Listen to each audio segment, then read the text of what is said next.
We are happy to have some time with Congresswoman Kristen McDonald Rivet. Congresswoman, thank you for joining us. I understand you're coming up on a big milestone, your first 100 days there on Capitol Hill. Um, Talk a little bit about what it's been like for you in these first 3+ months. It's been busy. I can tell you that Washington is a bit of a chaotic place right now, but I just, want to start by saying that it's just been the honor of a lifetime to be able to represent our communities in Washington, D.C., inside the Capitol. Very aware of the people that were there before me and the importance of the work that we do. But also the reality that a lot of the families in our communities are really struggling, and they're relying on us to make sure that they get the services that they need, that people are thinking about families and kids and seniors when we're making some pretty big decisions. I know one of the big responsibilities of a congressperson is to try to make sure that money is returned to the district. Yeah. The people who are contributing get some back, and you seem to be off to a pretty good start. Looks like $4.5 million at least returned so far. And again, Yeah. we're just 3 months in. Talk a little bit about what you've been able to accomplish. I love that you're asking me that question because we hear so much about what's happening on Capitol Hill and legislation that's moving. But honestly, the most fulfilling work is the stuff that happens right on the ground in our district offices. So it is our first and most important job to make sure that the government is working for our community. We were been able to talk to hundreds of people who are having difficulties in various places. It can be anything from getting Medicare payments to Social Security dollars, tax refunds, those sorts of things. So, hundreds of people and almost 4.5 million returned just in 3 months. We're very proud of that, and it's going to just keep growing. We are very proud of our work in the community. So you'll see us in our, not just in our district office, but across our community centers, in our churches, in the grocery stores, making sure we're connecting to people. Establishing that good record also includes introducing legislation, and I know you've been working on several fronts. I'd just like to maybe address a few of them. One of the biggest issues through the campaign of last year was the price of everything from eggs to clothing to just about everything. And I know you've introduced some legislation that would particularly address the situation with eggs. And I'm wondering that you say this would prevent farmers from having to discard millions of eggs every year. What is it that forces them to have to do that in the first place? It's sort of an age-old story, but it really has to do with a lot of bureaucratic requirements that don't have anything to do with health and safety. So you heard me talk about, as a mom of a teenage boy, I understand how important it is to watch the price of groceries, right? We all have mouths to feed. So when we looked at the price of eggs, a lot of that does have to do with avian flu, but then we have these needless requirements that are wrapped around our farmers that are really driving up costs. So what we're trying to do is strip some of those away, particularly right now, as we are it's not just that egg prices are high, but all grocery prices are high. And anything that we can do to bring it down even just a little is really important. So proud to introduce the affordable eggs. You also have one that deals with increasing transparency and lowering the cost of prescription drugs. And on this front, prescription drugs have been considered high priced for a long time. That's nothing new. But now we're also dealing with the tariffs that the president has been instituting and how that will also Mhm. impact prescription drugs, among so many other things. Talk about what your act would do on that front. That it's a first step. So essentially what we're doing is making the pricing transparent. So it is really difficult for folks to navigate an overly complex healthcare system, wondering why 1 month you'll get a price on a medicine that, that your friend who's taking the same medicine may be paying something very different. or it changes from month to month. Part of what we have to do is start understanding who actually determines the price of the medicine that gets in our hands and who's taking what cut along the way. So we are going to mandate that there is transparency along the way to really understand how much the medicine costs and how much it costs when it is presented to our insurance companies and then ultimately to our pharmacies. Huge issue here in the district for many years, and I know your predecessor, Congressman Kildee, was focused on this as well, is the salaried workers from Delphi who lost most, if not all, of their pensions during the last financial downturn back in the 2008, 2009 era. Where do things stand on that? Because I know you kind of picked up the baton, so to speak, when he left and transitioned over to you. Where do things stand for those workers now? Yeah, I think just to level set for a second, I think it's been a while, but just to remind people that the salaried employees at Delphi, some of them lost 70% of their retirements. Now, we also know across the district, across our communities, you know, I know that when I'm going into a Walmart or going into a McDonald's, what I'm seeing are people over the age of 70 who are handing me my Big Mac or greeting me when I walk into Walmart. And that's a good thing if that's what they want to do. But we see too many of our retirees that are having to go back to work because dollars that they worked for, that they earned, are no longer available. So some of that I get at by fighting against the closure of our Social Security offices and making sure Social Security is protected. But with this Delphi issue in particular, is to make sure is to try to fight to make sure that our Delphi salaried employees, our Delphi workers, are able to get access to their pensions.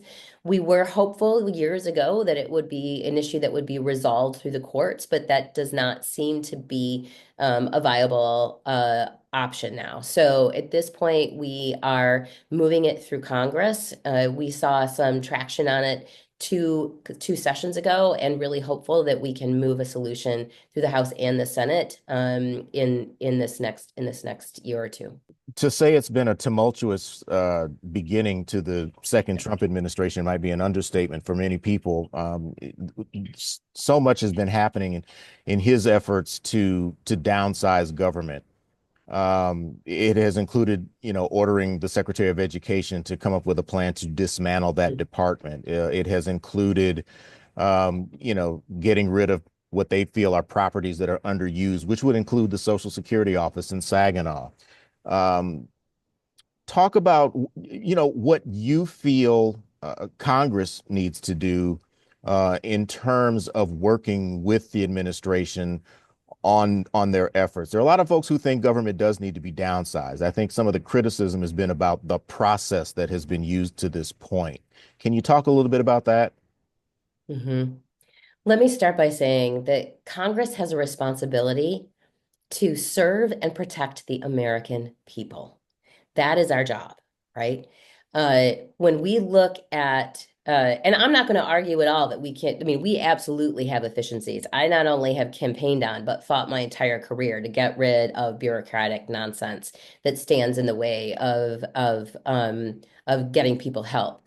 But that's not what we're talking about and what's happening right now. We're looking at $880 billion of cuts to Medicaid, proposals that would shrink services and protections for Social Security, a elimination uh, of food for whether we're talking about lunch programs in our schools or SNAP benefits for our citizens, $230 billion in SNAP cuts. This is a using a chainsaw to cut vital services from families who really need it. And I think we need to be abundantly clear what these cuts are about. They're not about reducing the deficit. They are not about reducing the American debt. They are about tax cuts for people who make over $400,000 a year. And that is where I draw the line. I am all for making government more efficient. We absolutely have to do that. And there are places where we can and must shrink the government, but not when it means things like Social Security, Medicare, Medicaid, and SNAP benefits. It's too far. I want to talk to you about some of your committee assignments and what you hope to be able to accomplish with that. But I have to ask you about this tariff situation right now. The president has literally, put us in the middle of a trade war globally. He has backed off a bit, but it's temporary if we go by what he has said, 90 days. And what's going on back and forth with China right now just seems, outrageous to a lot of folks. Um, how do you respond to that? Because clearly, with the automotive industry based here in Michigan for North America, uh, this is very significant. The UAW seems to support the tariff ideas, but economists say this is going to cause some problems.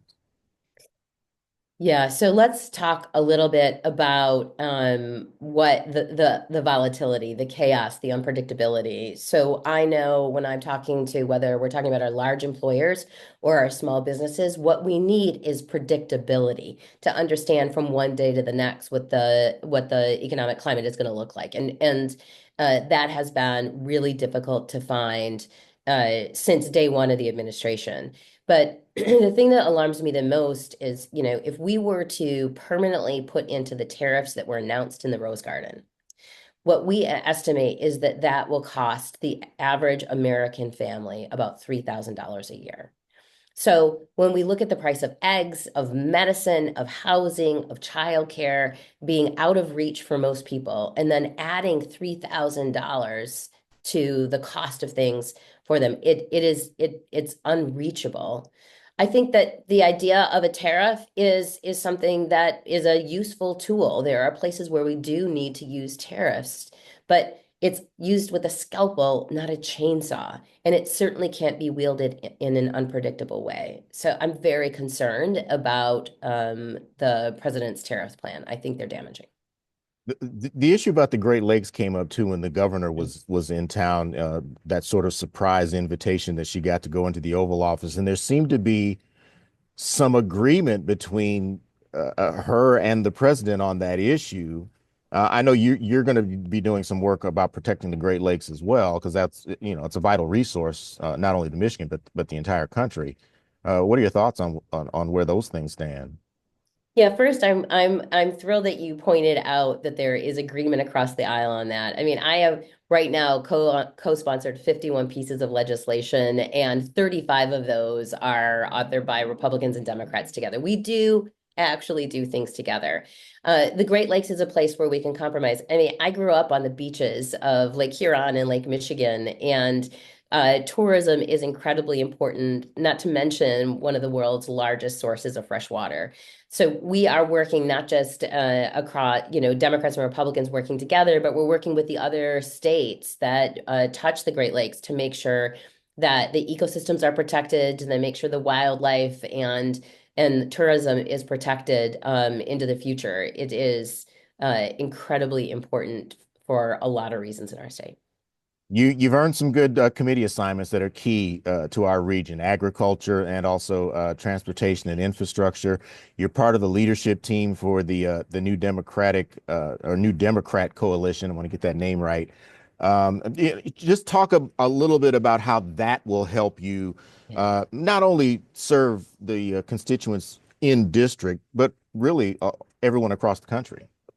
Yeah, there's a lot of partisan nonsense that happens. It's not a new thing to Washington, but I can tell you when I showed up in DC, it was my goal that I work on behalf of the people of Mid-Michigan. So being able to serve on the Agriculture Committee, looking at seeing if we can't get a farm bill across the finish line, which is the legislation that guides all of our ag across the country. That is incredibly exciting to me. On transportation and infrastructure, we are going to do a surface transportation bill, which is our highways and our bridges in our roads. And I don't have to tell you how important it is that we are able to get that done and bring some money home, particularly for our local roads.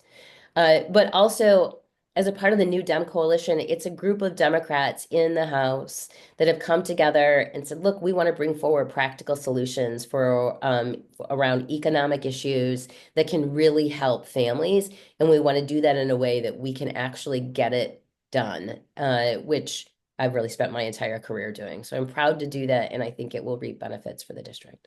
Just kind of getting back to how it's been adjusting to life on Capitol Hill. I think anybody who watches and follows Congress knows that you guys, when you're making arguments on the floor and trying to convince your colleagues, you have to do a lot of, I guess, behind the scenes wrangling and convincing, because when you get on the floor, you only get like 5 minutes to make your points. So you really have to be focused. What has that been like in terms of you being able to make some of the points that you made? And I kind of hearken to the comments you made during that committee hearing just the other day about the SNAP Mhm. issue, and how you really, you brought everything home in a very impactful and emotional way in a matter of like 3.5 minutes. Yeah, you're right. The number is five. We get 5 minutes in committee to be able to do that. And it's like anything else in life. You have to do your homework and you have to build relationships. So being very prepared going in and having conversations with other members of the committee while you're going in, and then making sure that it's not just about getting time on camera, but actually making a difference in what the policy looks like. So that's what's most important to me. You saw me work that way in the state Senate. I work the same exact way in Congress. We have people that are depending on us. And when we talk, whether we're talking about Social Security, SNAP benefits, the Medicare cuts, those aren't just numbers on a balance sheet. Those are people's livelihoods. Those are kids who are going to go hungry. That is end of life care for people, deep, meaningful things. And so I try to keep that at the forefront. But at the end of the day, it's like anything else. My two rules in life have always been act like a good grown up and don't be a jerk. If you can get that done, you usually can get something accomplished. I'll close out by saying I know you just got to the Hill. We're celebrating your first 100 days, but your name was floated as a potential candidate for U.S. Senate as Senator Gary Peters prepares to step aside. You made a decision not to seek that office. Anything you want to say about that? I do. I would say that this is a moment in our country where I think that we all have an obligation to ask ourselves, where's the most powerful place we can put ourselves to do the most good? Because things are a little scary. And for me, after a lot of conversation and time in my community and a little bit of prayer, where I came to is that the where I can do the most good is right here in the middle of Michigan, fighting alongside our families to make sure that we all have a fair shot. Congresswoman Kristen McDonald-Rivet, thank you so much for your time. I greatly appreciate it. I probably took more than I was supposed to, but It's Tom didn't okay. kick me off. So, I appreciate you. Thanks so hey, very much. Have a great listen, day. thank you. We appreciate you always making time for us. Yeah, of course. Thanks. All Bye-bye. right, take care.